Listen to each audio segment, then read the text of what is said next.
আমি কিরকম গ্যাস ভরে নিয়ে এসেছি দেখো, আমার জীবনটা আমি এরকম করে লাইটে লাইটে ভরে দিতে চাই। এরকম এই যে এই লাইট, এত বড় লম্বা লাইট, এই যে।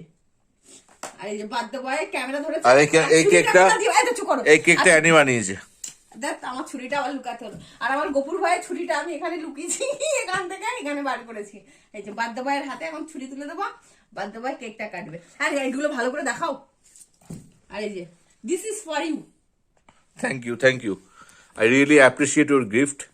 আমি Thanks এত a lot. বাচ্চা নিয়ে তারপরেও আমি এত কিছু করেছি। আর লাড্ডুকে মিস করছি, ফাইনালি আমি লাড্ডুকে মিস করছি। কিন্তু আমি আর 2-3 দিন 4-5 দিনের মধ্যে লাড্ডুকে একটা সারপ্রাইজ গিফট দেবো, মানে আঙ্কেলের বার্থডে হিসেবে। লাড্ডু তুমি কিছু মনে করো না, ডেফিনেটলি আমিও দেবো।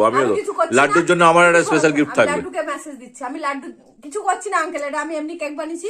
তুমি আসলে কেকটা দেখবে আর সবকিছু করা হবে। Laddu I miss you. আর পুটুস তুমি ওই বহুত মিস ইউ। পুটুসের জন্য। হ্যাঁ পুটুস তুমি ভালো থাকো আর সবাইকে ভালো রাখো। আমি এই মেসেজটা তোমাকে দিতে চাই, তুমি সবাইকে ভালো রাখো, তোমার ফ্যামিলিকে। আর তুমি দিদি ভাইকে কিছু বলতে চাও? আর এই যে আমার মামা।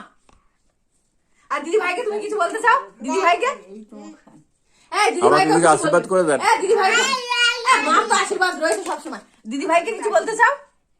দিদি ভাইকে কি বলবে? দিদি ভাই তুমি গুড গার্ল হয়ে থাকো, বলো গুড গার্ল। হ্যাঁ, সবাইকে ভালো রাখো, মাম্মাকে ভালোবাসো, ব্যাস এতটুকুই দিদি ভাইয়ের জন্য।